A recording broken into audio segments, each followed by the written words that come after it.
Kim Jong-un diyakini tak akan pakai senjata nuklir, ini alasannya.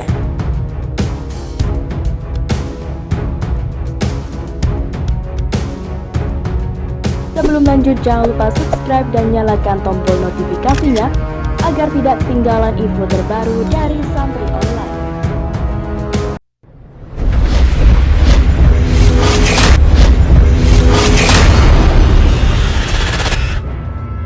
Pemimpin Korea Utara Kim Jong-un diyakini tak akan menembakkan senjata nuklir yang dia punya. Berdasarkan pendapatan pakar, Kim merupakan generasi ketiga dari keluarganya yang memerintah Korut sejak 1948, atau ketika masih dipimpin mendiang kakeknya Kim Il-sung.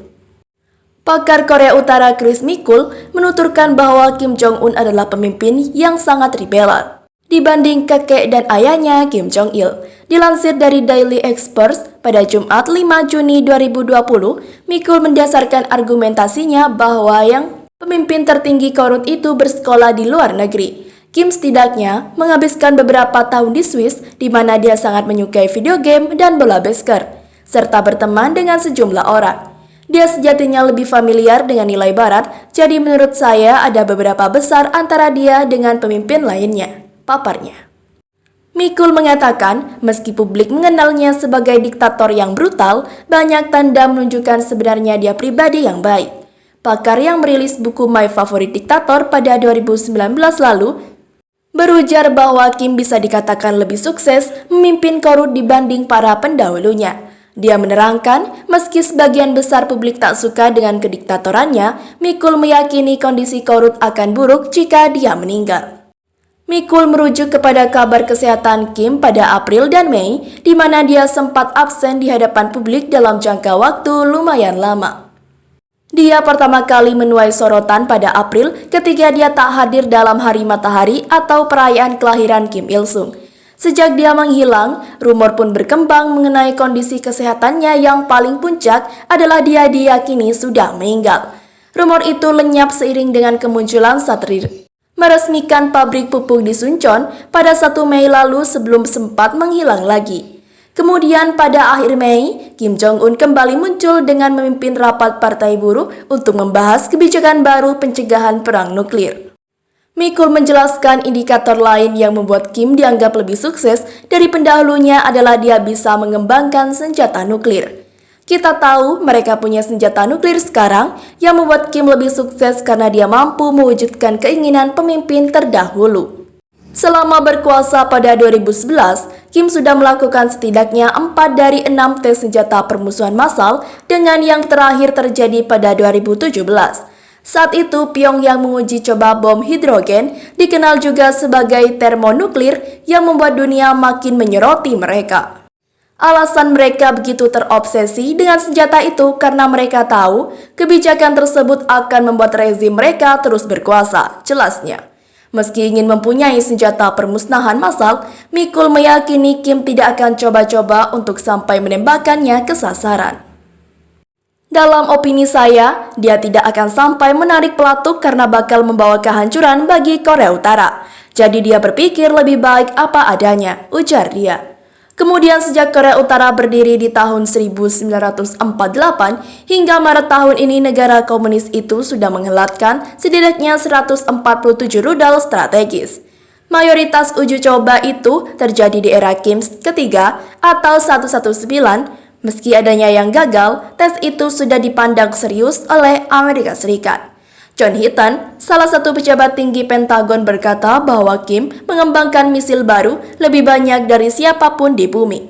Hitton menuturkan Pyongyang dengan cepat belajar dari kesalahan mereka dan membuat rudal yang bisa mengecam seluruh dunia. Mikul merespon ucapan Hitton dengan menyatakan meski mengancam Pentagon, dia yakin senjata itu hanyalah simbol untuk melenggangkan kekuasaannya. Sementara itu tidak puas, adik Kim Jong-un kembali mengancam Korsel. Adik pemimpin Korea Utara Kim Jong-un, yaitu Kim Yo-jong, mengancam akan memutuskan hubungan dengan Korea Selatan. Itu dilakukannya setelah mengkritik kampanye anti Pyongyang yang dilakukan di para pembelot Korut di Korsel dan mengetahui tanggapan Seoul terhadapnya. Dalam sebuah pernyataan juru bicara Departemen Front Bersatu, Korut menyatakan bahwa Kim Yo Jong memerintah para pejabat untuk mulai mempersiapkan langkah guna menerapkan ancaman yang ia berikan kepada Korsel. Sebelumnya, Kim Yo Jong mengecam kampanye selebaran dan mengancam akan mengambil sejumlah langkah. Langkah itu termasuk menutup kantor penghubung, membatalkan perjanjian militer lintas batas 2018 dan sepenuhnya membongkar kompleks industri Gaesong yang merupakan lokasi industri bersama di mana operasinya sekarang ditangguhkan. UFD mengatakan peristiwa terbaru membuat semakin jelas bahwa musuh adalah musuh. Diakui Korea Utara telah lama mempertimbangkan langkah-langkah tegas untuk melenyapkan provokasi dan menghapus hubungan dengan Korea Selatan. Departemen itu juga bersumpah akan menghapus kantor penghubung antara Korea yang berlokasi di kawasan industri Gaesong Utara yang katanya hanya duduk diam tidak bekerja. UFD juga mengkritik pengumuman Kementerian Unifikasi Korsel bahwa pihaknya sedang mempersiapkan undang-undang untuk mengatur distribusi selebaran propaganda dengan mengatakan itu hanya alasan. Mereka mempertanyakan bagaimana Seoul dapat menandatangani perjanjian militer dengan Pyongyang untuk menghentikan semua kegiatan yang bermusuhan di daerah perbatasan tanpa undang-undang tersebut. UFD mengatakan sampai RUU diimplementasikan, Korsel tidak memiliki apa-apa untuk dikatakan dan Korut bertekad untuk melangkah sejauh siklus kejahatan konfrontasi mengambilnya seperti dikutip dari KBS Sabtu 6 Juni 2020. Kim Yo Jong adalah saudara perempuan pemimpin Korut, yaitu Kim Jong Un. Ia menjabat sebagai wakil direktur Departemen Pertama Komite Pusat Partai Buruh yang berkuasa. Ia juga sosok yang mengawasi jurusan terkait Korea Selatan. Di sisi lain, hubungan antara Korea Selatan dan Korea Utara mulai memanas. Adik perempuan pemimpin Korea Utara Kim Jong Un, Kim Yoo Jong, dikabarkan memberikan ancaman ke Korea Selatan. Ancaman tersebut dilontarkan setelah pihak Korsel tidak menghentikan gerakan pembelot anti Pyongyang, sebagaimana ditulis The Korea Herald dari Yonhap. Para pemberontak Korut disebut terus mengirimkan selebaran anti pemerintah Kim Jong Un. Pihak berwenang di Korsel akan dipaksa membayar mahal jika mereka membiarkan situasi ini berlanjut sambil membuat banyak alasan, ujar Kim Yo Jong sebagaimana disiarkan kantor berita pusat Korea atau KCNA pekan ini. Kim Yo Jong yang memegang jabatan wakil direktur Departemen Pertama Komite Sentral Partai Buruh Korut memperingatkan akan membatalkan perjanjian pengurangan ketegangan militer dan menutup proyek kawasan industri bersama. Perempuan berusia 32 tahun itu juga mengancam akan menarik diri secara permanen dari proyek-proyek bersama dengan Korea Selatan, termasuk Kaesong Industrial Park dan wisata Gunung Kumgang. Keduanya menjadi pemintal uang untuk Pyongyang yang ditangguhkan selama bertahun-tahun karena sanksi atas program senjata. Jika mereka, Korea Selatan, gagal mengambil langkah yang sesuai untuk tindakan tidak masuk akal ini, mereka harus bersiap dengan kemungkinan penarikan penuh dari kawasan industri Kaesong atau membatalkan perjanjian di bidang militer Utara Selatan, tegasnya.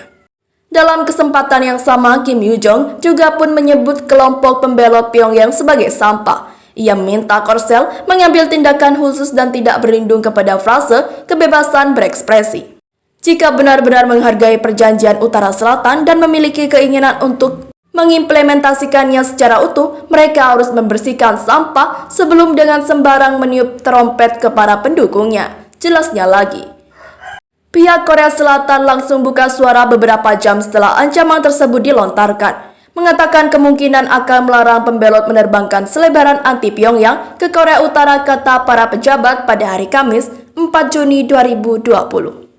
Lebih lanjut, Kementerian Unifikasi Seoul mengatakan pemerintah sedang mempertimbangkan undang-undang untuk melarang kampanye selebaran dengan alasan mereka menyebabkan ketegangan di perbatasan. Setidaknya, tindakan yang dapat mengancam kehidupan dan properti pendukung di daerah perbatasan harus dihentikan, kata juru bicara Kementerian Korsel, Yo Sang-ke, dikutip dari AFP.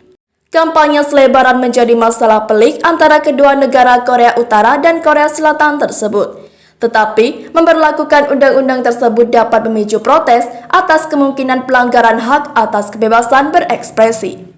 Meskipun demikian, menurut laporan kantor berita Yonhap, seorang pejabat di kantor kepresidenan Korsel mengatakan selebaran itu lebih banyak mudarat daripada manfaat, dan menambahkan bahwa pemerintah akan menanggapi dengan tegas segala hal yang merusak keamanan nasional. Kedua negara memiliki sejarah perselisihan panjang. Di tahun ini, kedua Korea terlibat ketegangan di perbatasan.